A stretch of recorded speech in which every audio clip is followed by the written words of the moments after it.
Remember the chaos your idea faced before you made the canvas? Well, you've tamed some of it by mapping the elements that are mostly within your control. But the world out there is full of threats, constraints, and opportunities beyond your control. They create the environment in which you'll design and build your business model, and in which your business will fight for survival every day. Just because you can't control these factors doesn't mean you can't and shouldn't account for them in your model.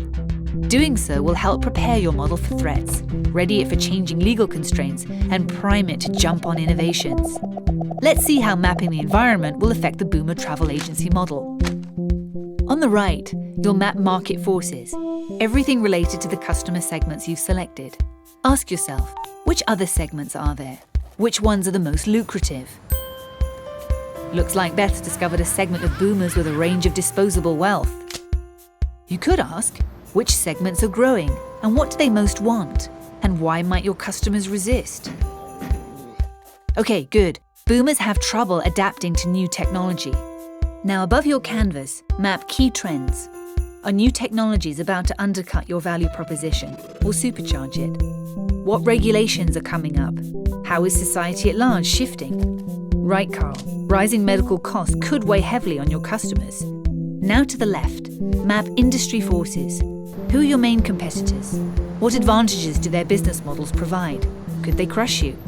Your industry may already have a dominant competitor, but ask yourself, where are their weaknesses? Can you disrupt them? What might happen as suppliers and partners evolve or don't? Better to know now that the travel field is crowded and volatile, right, Carl?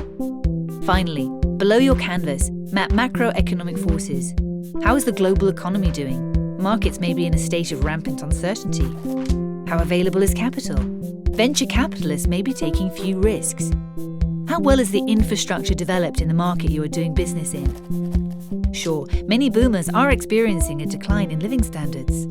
Now you've mapped your environment, full of threats, opportunities, and constraints. What do? Use the map, of course, to make your business model more responsive.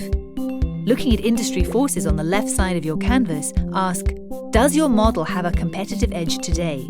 Tomorrow? Good thinking, Beth. That dominant competitor could be a threat. Looking at key trends on the top of your canvas, ask, is your model prepared for emerging trends? Okay, if rising medical costs encourage overseas treatment, that could be an opportunity for your travel agency. On the right for market forces, is your model in line with evolving customer needs? Sure, if your customers are resistant to the internet, you're right to rethink delivery through a website. And below for macroeconomic forces, how will your model adjust to macroeconomic shifts? Yes, Beth. Unfortunately, travel is becoming a luxury that a growing number of your customers can't afford. But don't be overwhelmed by these elements. Asking and answering these questions will help make your business model better suited to its environment and that much more likely to succeed. Now you're ready to start testing your model in the real world.